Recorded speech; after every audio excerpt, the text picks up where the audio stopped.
Welcome to Commerce Adda 14. Today I will discuss about the 5 minute series of law of demand.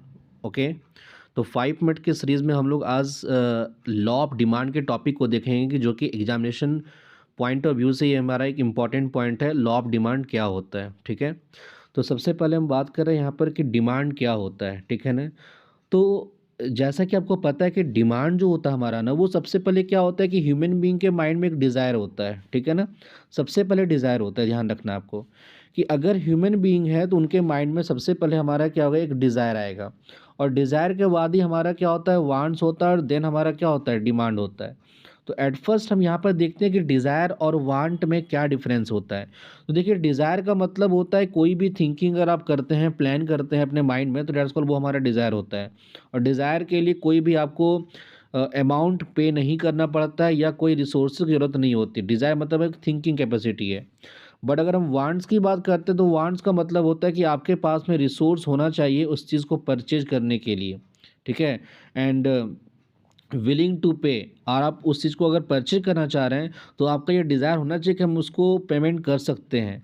And lastly हमारा demand कब complete होगा, जब आप उस amount को आप पे कर दोगे। तो डिमांड हमारा जनरली कब कंप्लीट होता है, जब हम उस प्राइस को क्या करते हैं, पे कर देते हैं, तभी हमारा क्या होता है, उस क्वांटिटी के हमारा जो होता है ना डिमांड, वो पूरा होता है।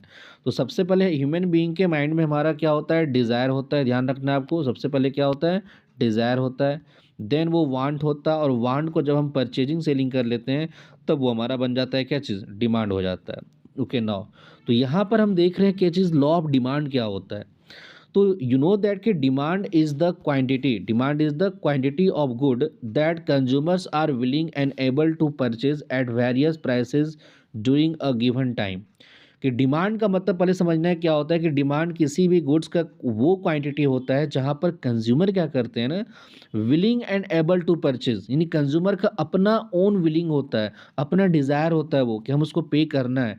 And able to purchase at various prices during a given time, और एक गिवन टाइम में जब किसी भी प्राइस पर आप किसी गुड्स को एबल हो जाते हैं परचेजिंग करने के लिए और परचेज कर लेते हो, तो ही हमारा वो क्या होता है, डिमांड होता है। Okay, now we discuss about the law of demand. अब यहाँ पर हम डिस्कस करेंगे कि लॉ ऑफ डिमांड क्या होता है। तो यू नो दैट कि law of demand states that there is an inverse relation between price, याद रखना आपको, inverse relation between price of a commodity and quantity demanded assuming all other factors affecting demand remain constant. ये बताएगा हमारा कि law of demand का मतलब ये होता है कि ये एक इनवर्स रिलेशन होता है। ध्यान रखना है, लॉ ऑफ डिमांड में कैसा होता है, इनवर्स रिलेशन होता है। अब इनवर्स रिलेशन क्या होता है, पहले इसको देखना है आपको।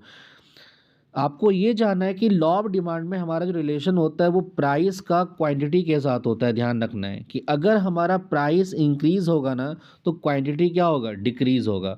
और अगर प्राइस हमारा डिक्रीज होता है तो याद रखना है कि क्वांटिटी क्या होगा, इंक्रीज होगा। यही हमारा क्या होता है, इनवर्स रिलेशन होता है। ध्यान रखना है कि प्राइस और क्वांटिटी के बीच हमारा क्या होता है, इनवर्स रिलेशन होता है। तो डेट्स कॉल, ये लैंग्वेज में हमारा राइट डाउन है यहाँ पे कि लॉ ऑफ डिमांड हमारा क्या होता है, कि law of demand states that there is an inverse relation between price of commodity and its quantity demanded. कि किसी भी कमोडिटी का जो प्राइस होगा ना और क्वांटिटी डिमांडेड, दोनों के बीच में एक इनवर्स रिलेशन होता है। And assume all other factors affecting demand remain constant. और आपको ये एज्यूम करना है कि जितने भी डिमांड को अफेक्ट करने के फैक्टर्स होते हैं उन सब का वैल्यू हमारा क्या होगा, कांस्टेंट होगा। Now it means that when the price of a good falls the demand for the goods rises, and when price rises the demand fall. इसके बारे में डिस्कस कर दिया कि अगर प्राइस आपका डिक्रीज होता है तो डिमांड क्या होता है, इंक्रीज होता है। और प्राइस अगर इंक्रीज होता है तो डिमांड हमारा क्या होता है, डिक्रीज होता है। ये दोनों में अपोजिट रिलेशन होता है। तो यहाँ पर देखिए एक टेबल यहाँ पर शो हमारा है, यहाँ पर मैं प्राइस लिया हूँ और यहाँ पर डिमांड हमारा शेड्यूल दिया हुआ है। ये क्या, जैसे जैसे प्राइस हमारा डिक्रीज हो रहा है, क्वांटिटी डिमांड हमारा क्या हो रहा है, इंक्रीज हो रहा है। और आपको याद रखना है कि जब भी डिमांड का आप ग्राफ बनाओगे तो वो क्या होता है, फॉलिंग डाउनवर्ड। फॉलिंग है downward, it means left to right. एक साइड वाई एक्सिस पे आपको प्राइस शो करना है और एक्स एक्सिस पे क्या करना है, क्वांटिटी शो करना है। तो जब प्राइस और क्वांटिटी का रिलेशन आप दिखाओगे तो उस समय जो डिमांड का ग्राफ होगा, यानी कर्व जो हमारा होगा, वो फॉलिंग क्या होता है, डाउनवर्ड की ओर होता है। That is called law of demand होता है। अब देखिए यहाँ पर क्या होता है कि कोई भी जब लॉ हमारा फॉलो होता है ना, तो वहाँ पर कुछ एजम्पशन होते हैं, ध्यान रखना है। अब उस एजम्पशन को देखते हैं हमारा क्या है, ये चीज़ देखते हैं हम लोग कि एजम्पशन हमारा क्या होता है। तो फर्स्ट एजम्पशन देखिए यहाँ पर दिया हुआ हमारा कि there will be no introduction of any substitute, कि सबसे पहला हमारा यहाँ पर ये चीज़ रखना है फर्स्ट में कि किसी भी गुड्स का कोई सब्स्टिट्यूट हमारा नहीं होगा। Now there will be no change in price of substitute goods, अगर सब्स्टिट्यूट गुड्स है तो उसके प्राइस में कोई चेंजिंग नहीं होना है, तभी वहाँ पर लॉ ऑफ डिमांड क्या होता है, फॉलो होता है। थर्ड है there will be no anticipation of price change in future, आपको ये भी देखना है कि फ्यूचर में किसी भी गुड्स और सर्विसेज का प्राइस में कोई चेंजिंग नहीं होगा, वो हमेशा कांस्टेंट होगा। There will be no change in the income level of a consumer, आपको ये भी याद रखना है कि कंज्यूमर के इनकम लेवल में भी कोई चेंजिंग नहीं होगा, तभी लॉ ऑफ डिमांड हमारा क्या होगा, फॉलो होगा। There will be no change in taxation policy of the government, government के कोई भी टैक्सेशन पॉलिसी में भी चेंजिंग नहीं होना चाहिए। And there will be no change in consumer taste preference and habit, कि कंज्यूमर के जो टेस्ट होते हैं, प्रेफरेंस होते हैं, हैबिट, उनमें भी कोई चेंजिंग नहीं होना चाहिए, वो हमेशा कांस्टेंट होना चाहिए। And there will be no change in size, sex and age composition of the population, कि पॉपुलेशन के साइज में भी कोई चेंजिंग नहीं होना चाहिए। क्यों ऐसा बोला गया, क्योंकि अगर ये सारा जितना भी आप देख रहे हो, चाहे वो सब्स्टिट्यूट गुड्स है, प्राइस चेंज इन फ्यूचर, या income level of consumer, taxation policy, customer का टेस्ट या प्रेफरेंस, ये सारा का सारा हमारा क्या होना चाहिए, कांस्टेंट होना चाहिए। क्योंकि जब तक हमारा कांस्टेंट नहीं होगा लॉ ऑफ डिमांड फॉलो नहीं होगा। अगर ये हमारा चेंजेबल होगा तो उस केस में लॉ ऑफ डिमांड हमारा फॉलो नहीं होगा।